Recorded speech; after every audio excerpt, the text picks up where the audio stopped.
Good evening, everyone. Welcome to MME. I, Shubhadeep, a third year medicos of Jagannath Gupta Institute of Medical Science and Hospital.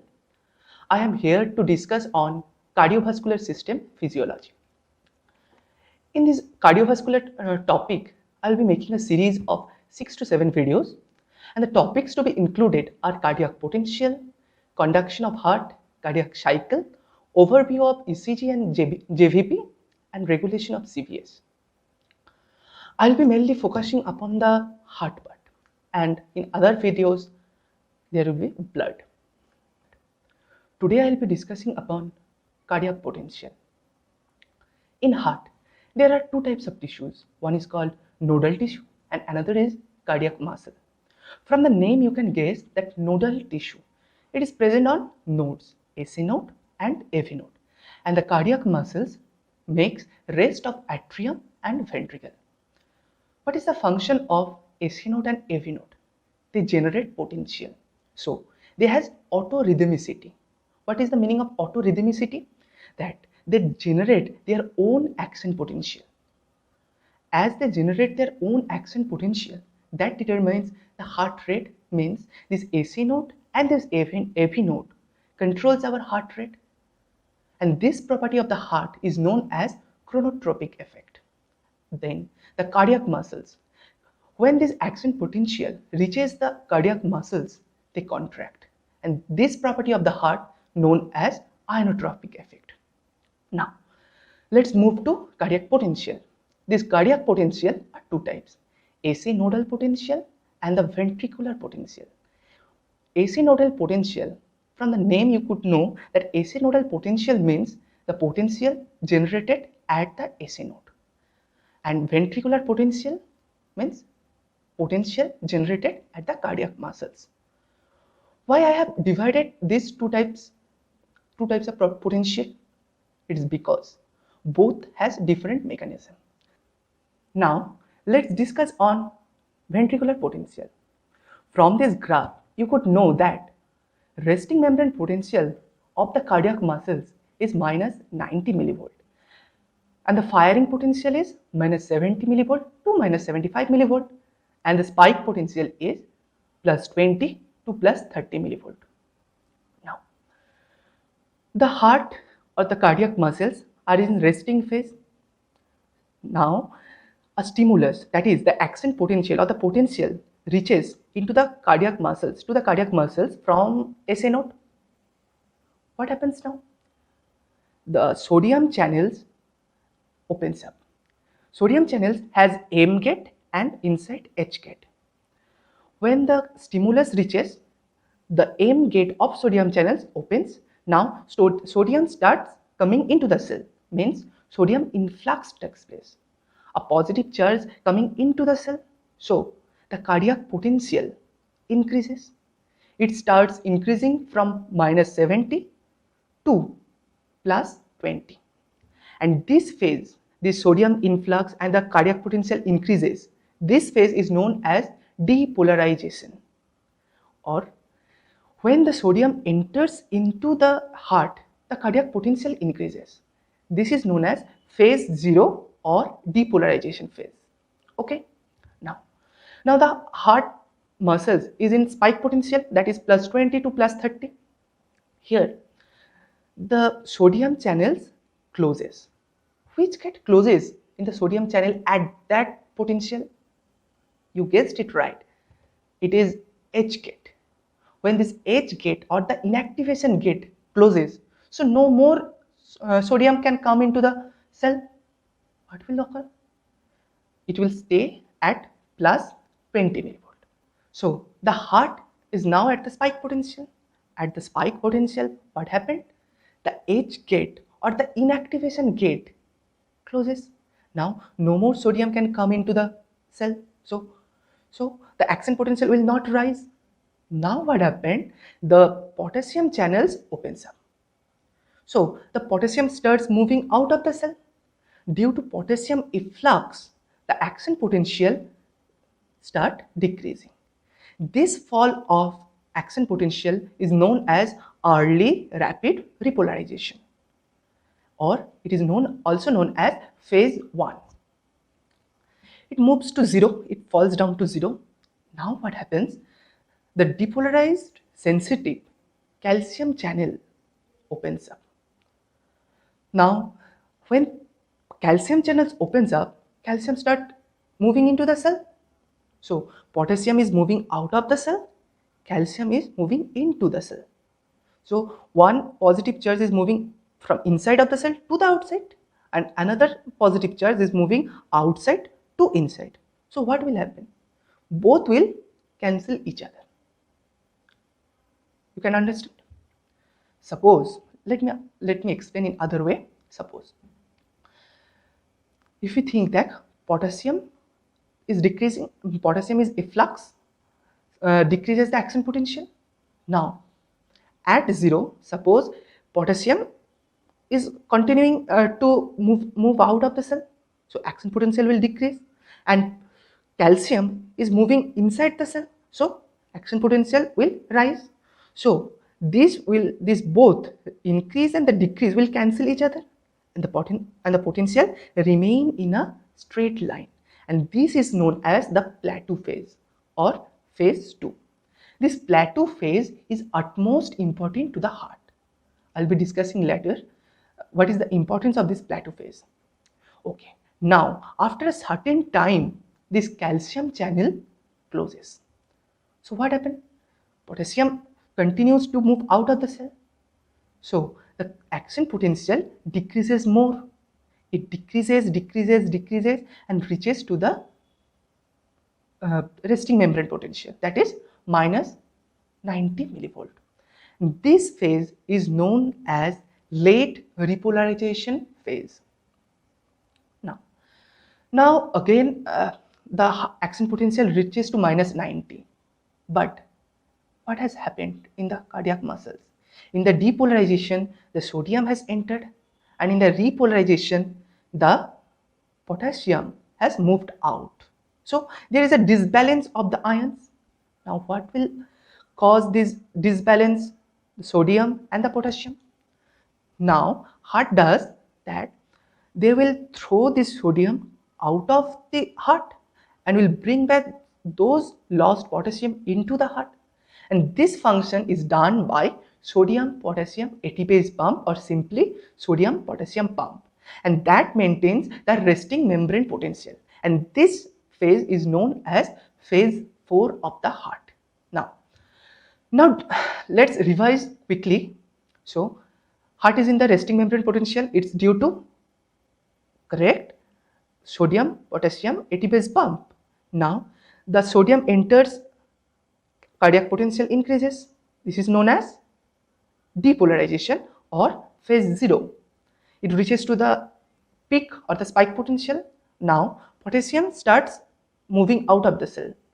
This is known as early rapid repolarization or phase 1. At 0 millivolt, the calcium also starts coming in. So the potassium and the calcium cancel each other. Heart remains in a plateau phase. This is known as plateau phase or phase 2. After some time, the calcium influx stops, but the potassium efflux continues. So action potential goes down. This is known as late repolarization or phase 3. Okay, now, so moving on, I have said that this plateau phase is utmost important for the heart. How? Let me explain that. From your neuromuscular physiology, you know that refractory period. What is refractory period? Refractory period is the time during which a cell is incapable of repeating its action potential. What does this mean? Means refractory period is that time period during which, if we continuously give stimulus, there will be no action potential or very little action potential with huge amount of stimulus. This refractory period is divided into two types: absolute refractory period, relative refractory period. From the name, you can know what is this two. Absolute refractory period. Absolute means how much stimulus whatever the stimulus you give, there will be no action potential. And what is the relative refractory period? Means if we give a huge amount of stimulus, there will be little action potential. But what is the principle or what is the funda behind this absolute refractory period and the relative refractory period? To know that, we have to know the sodium channel. The sodium channel has two types of gate. Outer, there is M gate, and inner side it is H gate. When this M gate closed, it is known as resting stage. When both the gates are open, it is called activated stage. And when the H gate or the inactivation gate closes, it is known as inactivated stage. The sodium channels moves from resting phase to activated phase to inactivated phase and again to resting phase. Only at the resting phase we can, if we give the stimulus, then only the sodium channel will move from the resting phase to activated phase. Okay. Now let's see this curve. So what happens when the stimulus enters or when the stimulus come, this M gate opens. So the sodium moves from resting phase to activated phase. At the spike potential, the H gate or the inactivation gate closed. So sodium moves from activated stage to inactivated stage. Throughout this repolarization process, this sodium channels comes back to its original configuration, that is the resting stage. Now see, absolute refractory period. This period is depolarization plus the early rapid repolarization. These two phases togetherly is known as absolute refractory period. In this state, what happens? Either the sodium is in activated stage or the sodium is in inactivated stage. But I have mentioned you that the sodium gate can be open only when it is in the resting stage. So in these two phases, depolarization phase and the early rapid repolarization phase, how strong stimulus or how strong action potential comes from the SA node to these cardiac muscles. These cardiac muscles will not show any cardiac potential, and that is why it is known as absolute refractory period. Second, in this inactivated stage, the sodium channels recovers from inactivated stage to resting stage. So at this middle of the curve, very few of the sodium channel has recovered from the inactivated stage to resting stage. Now in this period, if we give high amount of stimulus, because there are few amount of sodium channel which are in the resting phase. Now if we give high amount of stimulus, this sodium channel again will be activated. So in this period, if we give high amount of stimulus, we can get again a depolarization curve. That is why this phase is known as relative refractory period. Understood? Now see these two curves. This is a normal action potential and this is a cardiac muscle action potential. This normal action potential has two absolute refractory period and the relative refractory period. Now suppose I cut this relative refractory portion, that repolarization curve, and shift to right. What happens?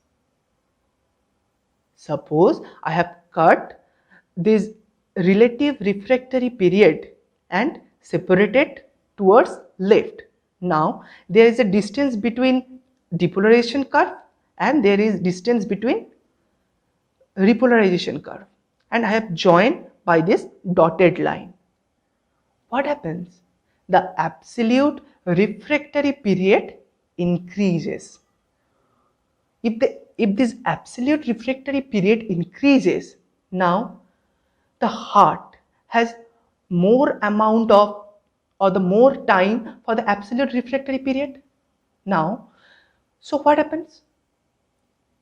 Because of large amount of or long time for absolute refractory period, these heart muscles cannot be titanized. Can you understand this? As there is absolute refractory period is increased, so whatever the stimulus comes in, there will be no action potential, so the heart cannot be titanized, or there is decreased chance in the arrhythmia. Understood? What is this clinical significance?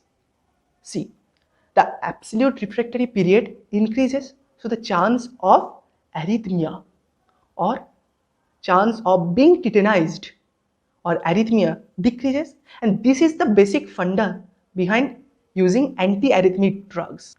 This absolute refractory period and this relative refractory period has a clinical significance in antiarrhythmic drugs. In second year, you will read that antiarrhythmic drugs mainly focuses on this absolute refractory period.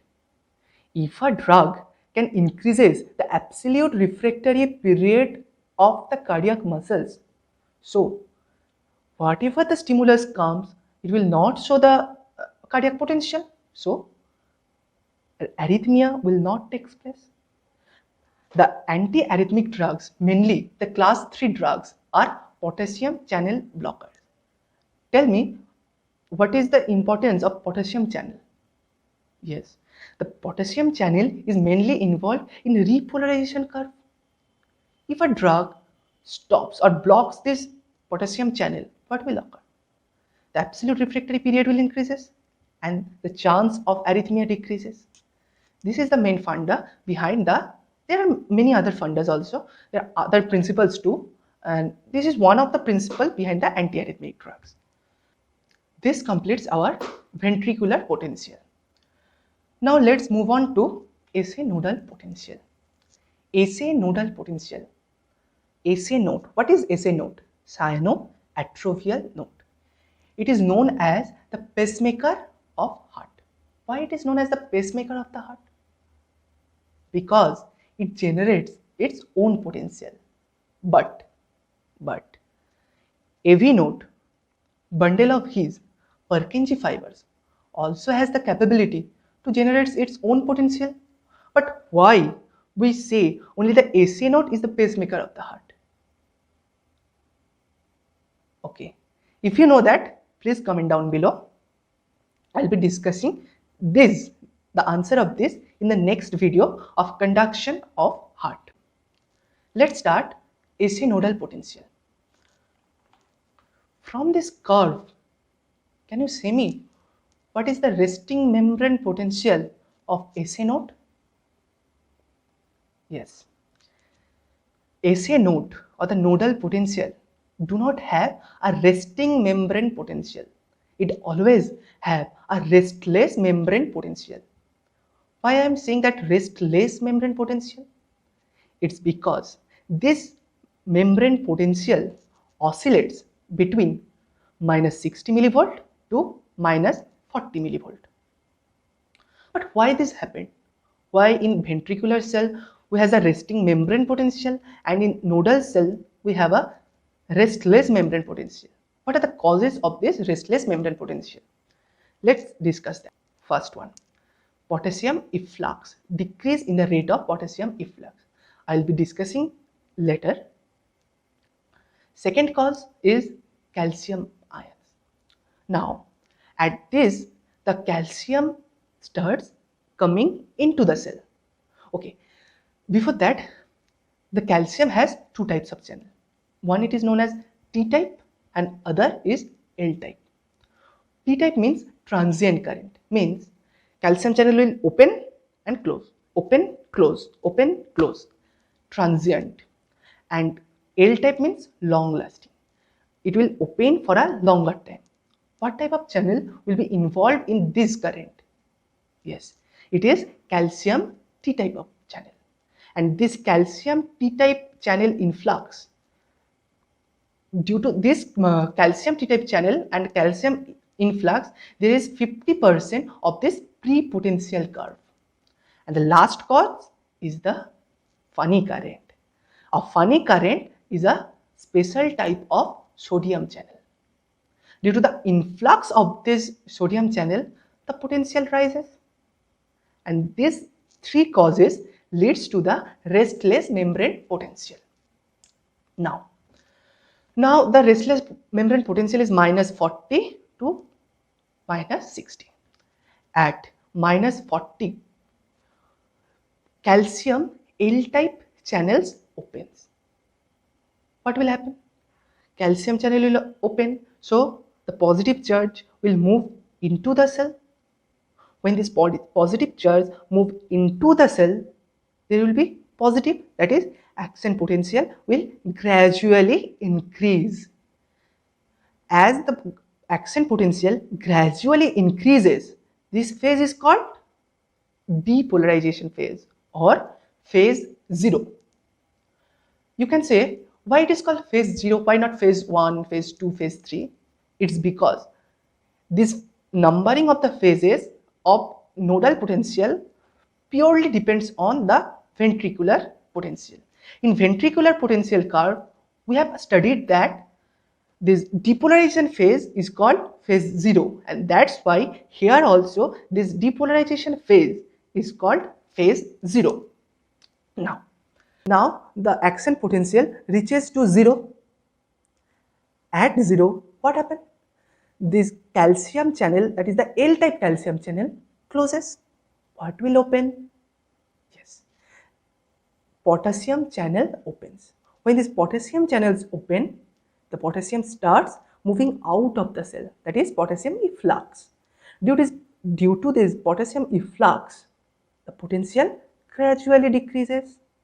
It will decrease, it will decrease, it will decrease. It will come to minus 60 millivolt. Now, reaching towards minus 60 millivolt, the rate at which the potassium channel efflux takes place, it will gradually decreases. At minus 60 millivolt, the potassium efflux will stop. I have said previously that this phase 4 or the restless membrane potential has three causes. The earliest cause was potassium efflux stoppage or slowing down.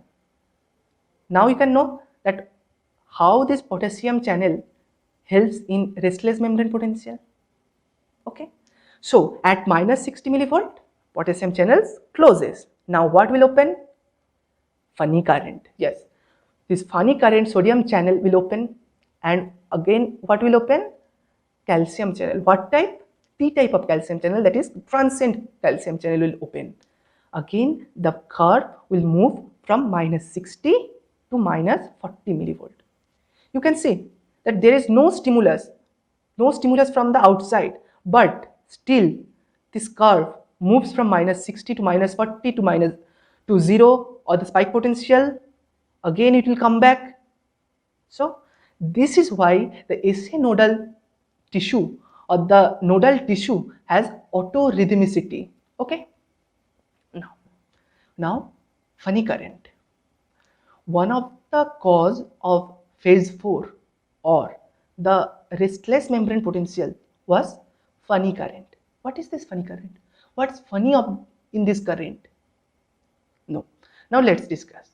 This funny current is a special type of sodium channel. So when this sodium channel will open, sodium influx and the action potential will gradually increase. Okay.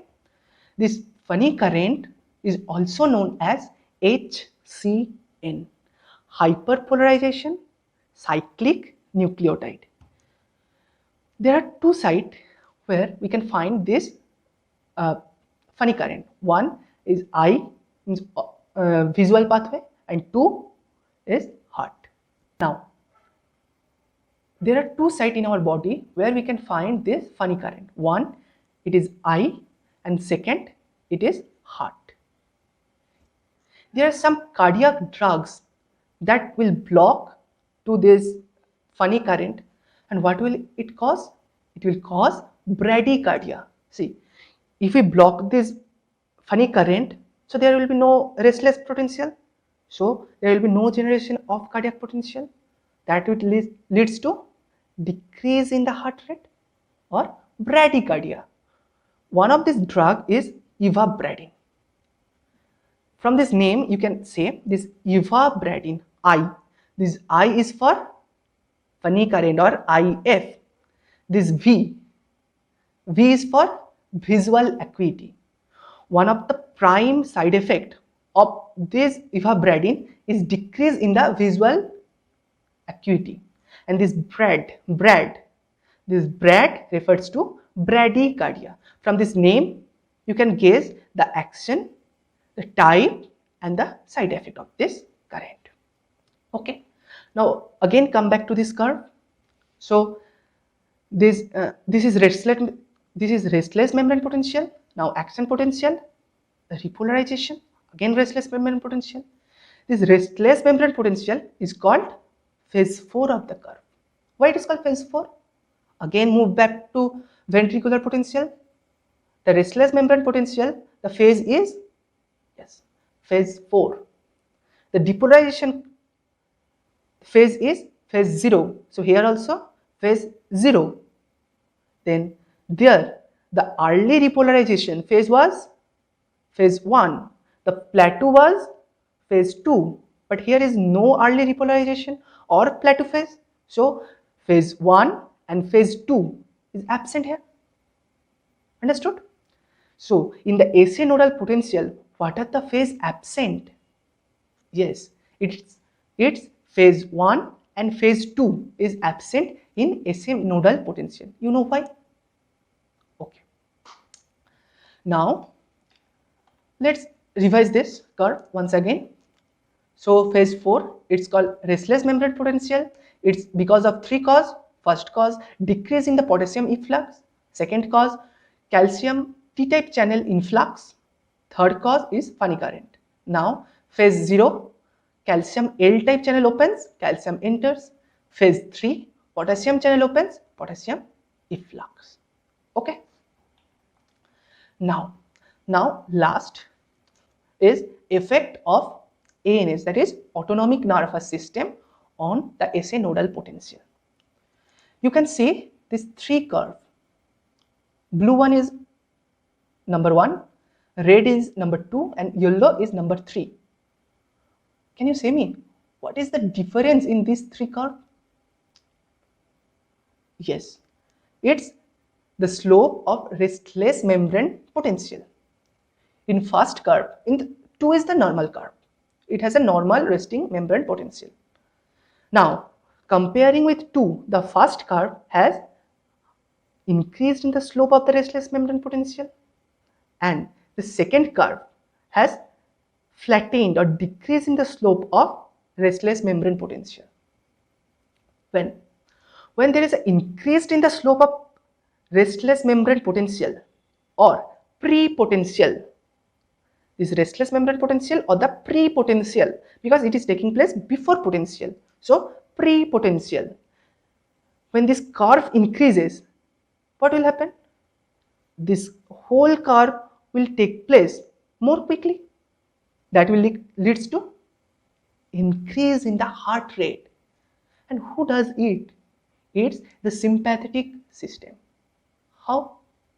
The sympathetic system secretes the norepinephrine, and that acts on this nodal tissue and increases the slope of the pre-potential or the resting membrane potential, and that will leads to increase in the heart rate. Now this yellow curve, what we'll see, there is a flattening of the pre-potential. It's due to parasympathetic. Parasympathetic works through acetylcholine. This acetylcholine will work on the nodal tissue. It will delay the pre-potential. As a result, the heart rate decreases. What I have said, this property of heart rate is called chronotropic effect. So the substance that increases the heart rate is known as positive chronotropic effect or agents, and which decreases the heart rate, it is known as negative chronotropic effect. So this ends our lecture today.